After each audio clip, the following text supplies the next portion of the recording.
மைல்கல் 27. தேசிய நெடுஞ்சாலை எண் 45. அந்த சாலை பகலில் சாதாரணமாக இருக்கும். ஆனால் இரவு 12 மணிக்குப் பிறகு மைல்கல் 27 அருகே ஏதோ சரியில்லை என்று அந்த பகுதியில் ஓடும் லாரி டிரைவர்கள் சொல்லிக்கொண்டே இருந்தார்கள். அருண் ஒரு பத்திரிகையாளர். சாலையில் ஆவி, காணாமல் போகும் வாகனங்கள் போன்ற கதைகள் அவனுக்கு நம்பிக்கையில்லை. ஆனால் கடந்த 3 மாதங்களில் அதே இடத்தில் மட்டும் 5 பேர் மர்மமாக காணாமல் போனது அவனை அங்கு வரவைத்தது. அந்த இரவு அருண் தனியாக காரில் பயணம் செய்தான். கடிகாரம் 12:17 AM. மூடுபனி மெதுவாக சாலையை மூட ஆரம்பித்தது. ரேடியோ திடீரென சத்தமில்லாமல் போனது. ஜிபிஎஸ் திரை உறைந்தது. அப்போது மைல்கல் 27.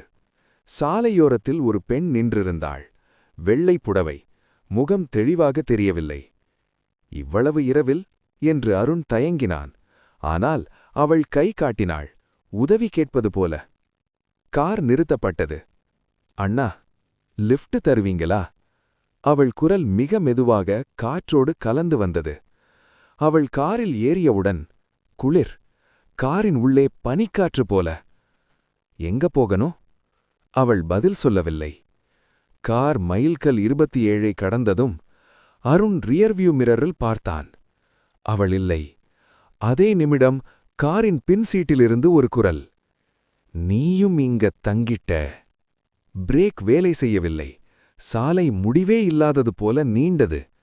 காலை. அந்த சாலையில் ஒரு கார், இன்ஜின் ஆஃப். உள்ளே யாரும் இல்லை. கண்ணாடியில் மட்டும் ஒரு வாசகம். உள்ளே இருந்து கீறப்பட்டிருந்தது.